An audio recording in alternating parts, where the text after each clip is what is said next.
आपको कई बार बॉलीवुड की रोमांटिक फिल्मों को देखकर ख्याल आया होगा कि ये खूबसूरत हैं, लेकिन ऐसा सिर्फ मूवीज में होता है। हालांकि कुछ बॉलीवुड फिल्में ऐसी भी हैं जो कि रियल लाइफ प्रेम कहानियों पर आधारित हैं और वो पर्दों के साथ साथ ही वास्तविकता में भी मौजूद होती हैं। इन बॉलीवुड मूवीज ने अनसुनी प्रेम कहानियों को इतने खूबसूरत तरीके से दर्शाया है कि आप इनके कैरेक्टर्स के प्यार में पड़ने से खुद को रोक नहीं पाएंगे। तो आइए आपको बताते हैं उन बॉलीवुड फिल्मों के बारे में जिनकी कहानियां असल लव स्टोरीज पर आधारित हैं। पहली फिल्म है गुरु।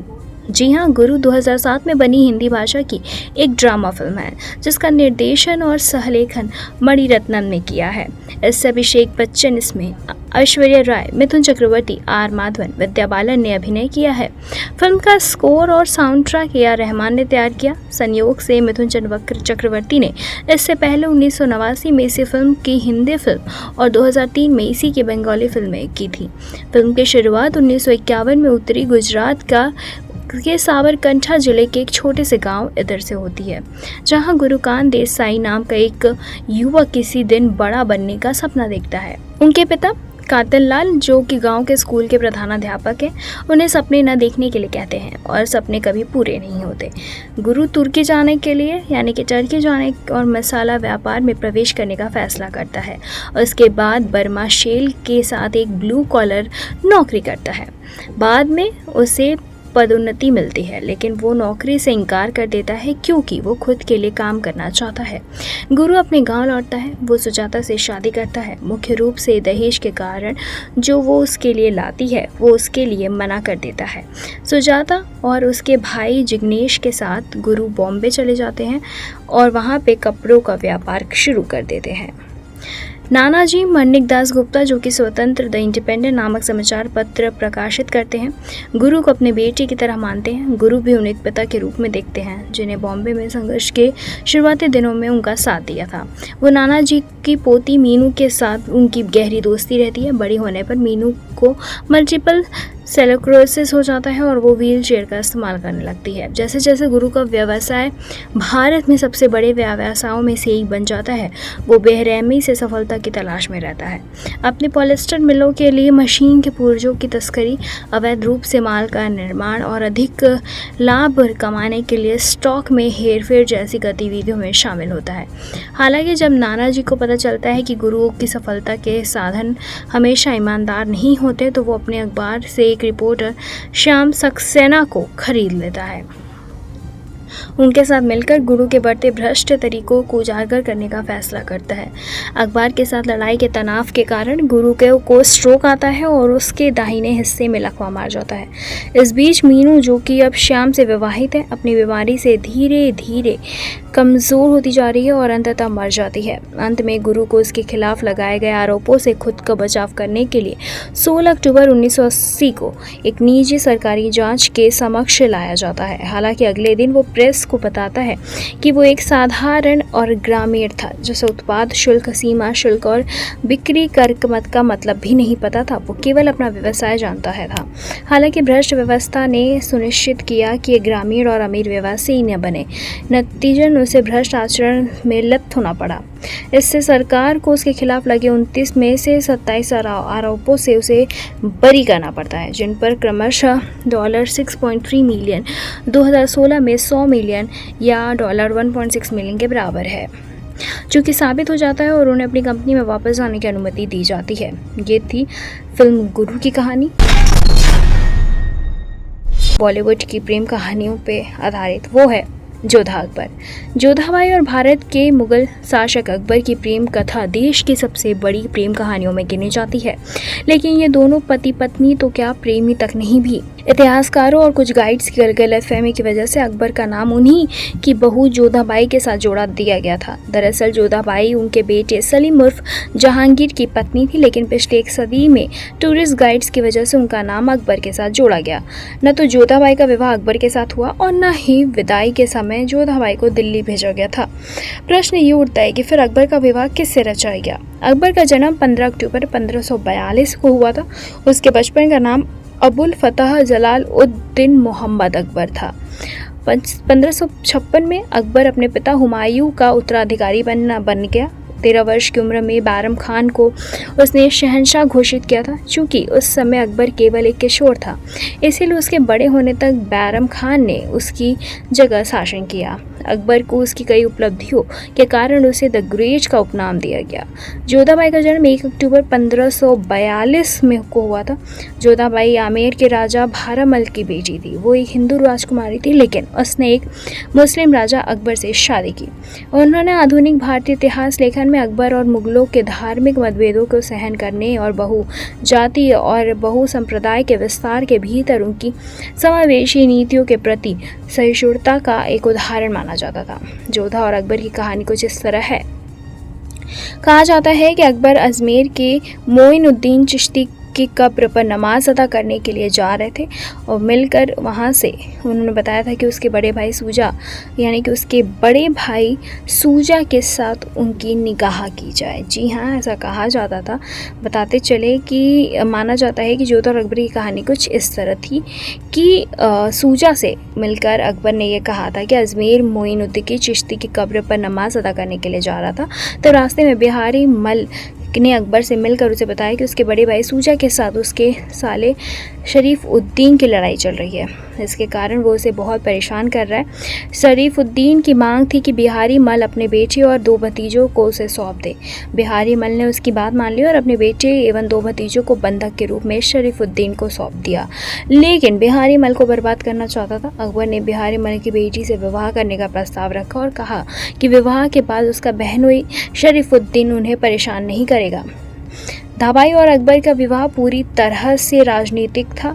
जब अकबर अजमेर में मोइनुद्दीन चिश्ती की कब्र पर नमाज अदा करने के बाद राजस्थान के सांभर में शाही सैन्य शिविर से आगरा लौट रहा था, उसी दौरान उनका विवाह 6 फरवरी 1562 को हुआ। यह विवाह बराबरी का नहीं था और बिहारी मल के परिवार की हीन सामाजिक स्थिति को दर्शाता था।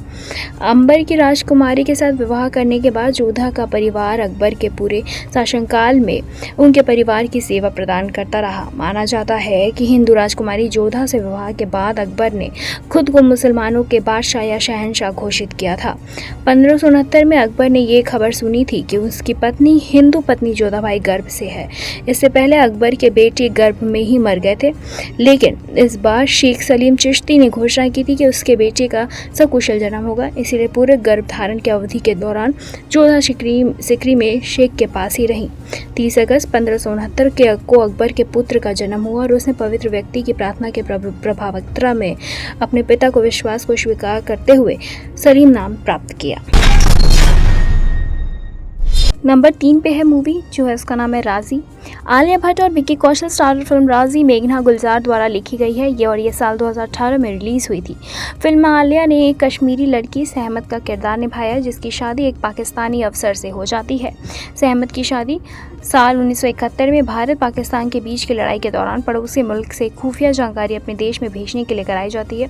फिल्म की कहानी रॉ एजेंट सहमत की ज़िंदगी के इर्द गिर्द घूमती है, जिसकी शादी अपने पिता के द्वारा एक पाकिस्तानी अफसर से कराई गई थी। इसके अलावा फिल्म को हरिविंदर सिक्का ने 2008 के उपन्यास कॉलिंग सहमत से रूपांतरित किया गया था। सहमत ने अपनी जान जोखिम में डालकर पाकिस्तानी की युद्ध रणनीतियों के बारे में अहम जानकारी दी थी। सहमत के पति और ससुराल वालों ने के दिल में ये था और उसे अपना मानते थे। हालांकि सहमत को कोई प्रोफेशनल ट्रेनिंग नहीं दी गई थी, फिर भी वो भारत को गुप्त सूचनाएं देने में सफल हुई थी। यही नहीं, वो अपने पति के प्यार में पड़ गई थी और उनके बच्चों की माँ बनने वाली थी। लेकिन सच सामने आने के बाद उन्हें भारत वापस आना पड़ा और इस तरह से दोनों की प्रेम कहानी कभी पूरी नहीं हो पाई। The one and only Shershah. जी हाँ, साल 2021 में रिलीज हुई फिल्म शेरशाह शहीद कैप्टन विक्रम बत्रा की जिंदगी पर आधारित है, जिन्होंने कारगिल युद्ध के दौरान अपनी जान गंवा दी थी।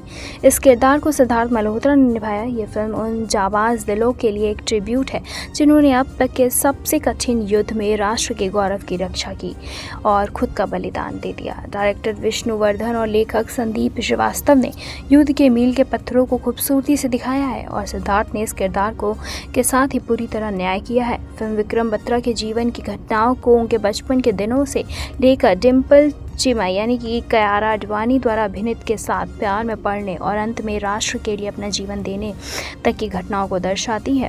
सिद्धार्थ और कियारा ने इस फिल्म में बेहतरीन प्रदर्शन किया। विक्रम ने गुरुद्वारा में डिम्पल के जाने के बाद बिना उनसे चुपचाप तरीके से शादी की थी। इसके साथ ही उन्होंने अपने खून से डिम्पल की मांग भरकर उन्हें मिसेज बत्रा कहकर भी संबोधित किया था, लेकिन दुर्भाग्यवश विक्रम ने डिम्पल को पीछे छोड़कर अपने देश के लिए अपनी जिंदगी कुर्बान कर दी थी। कियारा को फीचर करने वाले मूवी के गाने कानों में आज भी सुकून देते हैं। मूवी की हम बात करें तो वो है द वन एंड ओनली हमारे क्रिकेट लेजेंड यानी कि हमारे थला की the one and only MS Dhoni the untold story. इस फिल्म में धोनी की पर्सनल लाइफ के कुछ अज्ञात पन्नों का भी खुलासा है, जिसमें उन्हें तोड़ देने वाली एक दुखद घटना भी शामिल है। हमारे कैप्टन कूल अपनी गर्लफ्रेंड प्रियंका झा के प्यार में पागल थे, जो सिर्फ उनका एक सच्चा प्यार ही नहीं बल्कि उनकी ताकत भी थी। हालांकि ईश्वर के अपने कुछ प्लान्स थे और प्रियंका के साल 2002 में एक हादसे में मौत हो गई थी। नीरज पांडे द्वारा डायरेक्टर की गई इस मूवी में दिवंगत एक्टर सुशांत सिंह राजपूत, कियारा आडवाणी, दिशा पटानी और अनुपम खेर जैसे स्टार्स थे। यह फिल्म भारतीय नेशनल क्रिकेट टीम के पूर्व कप्तान महेंद्र सिंह धोनी की जिंदगी पर आधारित है। जी हाँ, ये कहानी धोनी के फैंस तक पहुंच गई और दोस्त और फैमिली मेंबर्स के लिए एक ट्रिब्यूट है, जो कि उनकी सफलता और असफलता में उनके साथ खड़े रहे। इसके बाद धोनी की एक और लड़की साक्षी यानी कि जो उनकी वर्तमान में पत्नी है, उनसे भी उनको प्यार हुआ, जिनका किरदार कियारा आडवाणी ने निभाया। इसके अलावा मूवी में धोनी की पर्सनल लाइफ के बारे में भी काफ़ी कुछ बताया गया, जो कि वो खुद तक ही सीमित रखते हैं। उनके पिता को खुश करने के प्रयास से लेकर मैच को हराने, इंटरनेशनल क्रिकेट टीम में ज्वाइन करने से लेकर युवराज सिंह से दुश्मनी मोल लेने तक, ये बायोपिक धोनी की जिंदगी के कई पहलुओं को दर्शाती है। Film the one and only Rustam साल 2016 में रिलीज हुई ये क्राइम थ्रिलर को टीनू सुरेश ने डायरेक्ट किया और विपुल के रावल ने लिखा था। रुस्तम नौसेना अधिकारी के एम नानावती के वास्तविक जीवन की घटनाओं पर आधारित है, जिनके अपनी पत्नी सिल्विया के साथ सौहार्दपूर्ण संबंध थे और दोनों साथ में एक परफेक्ट कपल लगते थे। इस मूवी में अक्षय कुमार, इलियाना डिक्रूज, ईशा गुप्ता और अर्जुन बाजवा लीड रोल में थे। KM नानावती एक नेवी के अफसर थे, जो कि अपनी पत्नी सिल्विया के और 3 बच्चों के साथ मुंबई में रहते थे। सिल्विया अपने पति को पूरे दिल से प्यार करती थी, लेकिन जब उनके हस्बैंड उनके आसपास भी होते थे, तब भी वो खुद को अकेला महसूस करती थी। नानावती अक्सर अपनी नौकरी के चलते ट्रैवल किया करते थे, जिसके चलते उनकी पत्नी को अपने पति से के करीबी दोस्त प्रेम आहूजा के साथ अफेयर शुरू हो गया था। हालांकि बाद में उन्हें पता चला कि प्रेम एक प्लेबॉय था। अपने काम से वापस लौटने के बाद नानावती को अपनी पत्नी के अफेयर के बारे में पता चलता और वो पूरी तरह से टूट गए थे। इसके बाद उन पर विक्रम को मारने के आरोप भी लगे थे और फिलहाल ये सभी मूवी साबित करती है कि सच्चा प्यार असल ज़िंदगी में भी होता है और ये दुनिया की सबसे पॉपुलर चीज़ है। तो आपको इनमें से कौन सी फिल्म सबसे अच्छी लगी, हमें कमेंट करके बताइएगा। साथ ही अगर आपको किस चीज़ पे कहानियाँ सुनने में पसंद है, लव स्टोरीज, थ्रिलर, हमें ज़रूर बताइएगा। तो आपको वैसी ही स्टोरीज़ हम पेश करेंगे। वैसे आपको ये स्टोरी कैसी लगी, हमें कमेंट करके बताएं और ऐसी तमाम लेटेस्ट खबरों को जानने के लिए जुड़े हमारे साथ और देखते रहें नेक्स्ट लाइव।